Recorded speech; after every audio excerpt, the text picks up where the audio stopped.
As a young woman of only 25 years old, Elizabeth I took power on November 17, 1558. By the time Elizabeth made her first speech to Parliament in early 1559, she had decided that it would be sufficient for her to live and die a virgin. Elizabeth did really pass away on March 24, 1603, at the age of 69, in this same way. To explain why it was sufficient for a young lady of 25 to make such a strong remark within months after succeeding, especially because her very responsibility as monarch was to marry and have an heir.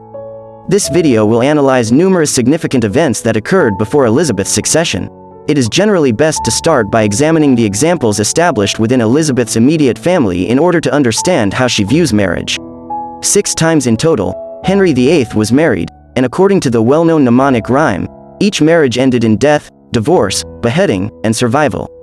Elizabeth's own mother, Anne Boleyn, was among those executed for treason and adultery on May 19, 1536, when Elizabeth was just turning 3.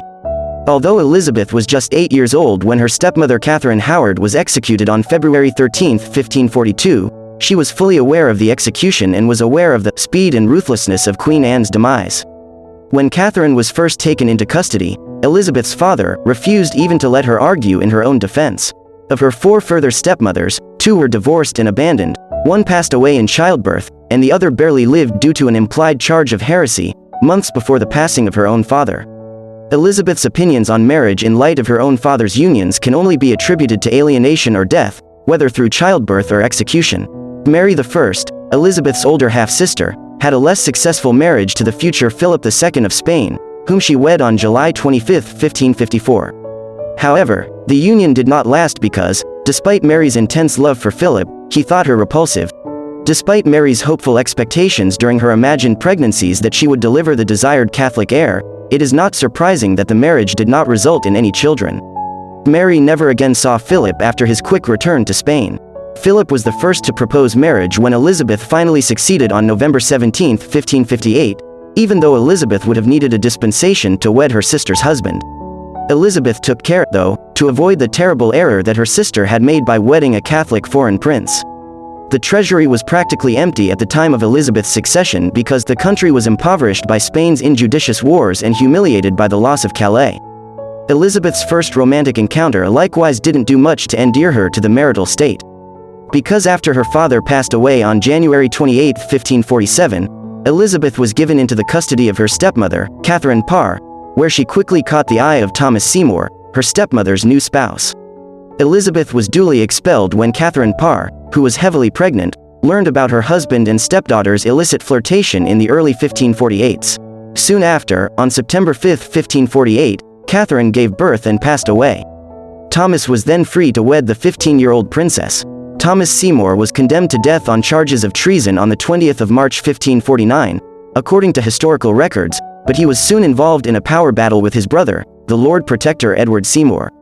No evidence was discovered against Elizabeth and her maids despite their interrogation over their interactions with Thomas Seymour and his alleged plan to marry Elizabeth.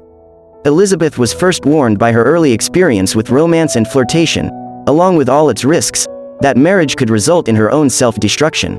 Of course, Elizabeth did have multiple opportunities to wed during her reign, perhaps most memorably to her beloved Robert Dudley. However, this idea was effectively eliminated by Robert Robsart's wife Amy's strange death on September 8, 1560. Due to the widespread perception that Dudley instigated the death of his inconvenient wife, Elizabeth was already an experienced politician by this point and knew that her constituents would revolt if she wed him. It is ironic because a similar turn of events took place 7 years later when Mary, Queen of Scots, wed James, 4th Earl of Bothwell, whom the Scots claimed had murdered her second husband Henry Stuart, Lord Darnley, just a few weeks previously. Mary was compelled to abdicate and give the kingdom to her 13-month-old son, now James VI, as a result of the Scots rising up. This dramatic sequence of occurrences in Scotland demonstrates Elizabeth's good judgment in deciding against marrying Robert Dudley in 1560. Due of the multiple marriage-related experiences she had already experienced within her immediate family, we would contend that Elizabeth had already resolved upon her succession that she would live and die a virgin. Early in her reign, the unexplained murder of his own wife ruined her early liaisons with Robert Dudley, the love of her life. After her early brush with Thomas Seymour, this served as a reminder to Elizabeth of the perilous nature of love. Elizabeth was also informed by Mary, Queen of Scots' poor choice in spouses and the resulting loss of her throne and freedom that a ruler, particularly a female ruler, ought to be more cautious in her choice of a consort. Elizabeth had to demonstrate that a woman could be a successful ruler despite her contemporaries like the aggressive Calvinist divine, John Knox, who made skeptic materials about Europe's monstrous regiment of women public. Elizabeth's initial decision to live and die a virgin, made in early 1559, was likely confirmed by these events that occurred during her reign, rather than casting any doubt on her decision to marry. Elizabeth I stated in a speech to Parliament in 1559 that it would be sufficient for her to have a marble stone carved with the inscription, "A queen, having reigned such a time, lived and died a virgin." Don't forget to like this video and to subscribe to this channel. Remember to hit the bell button for easy notifications.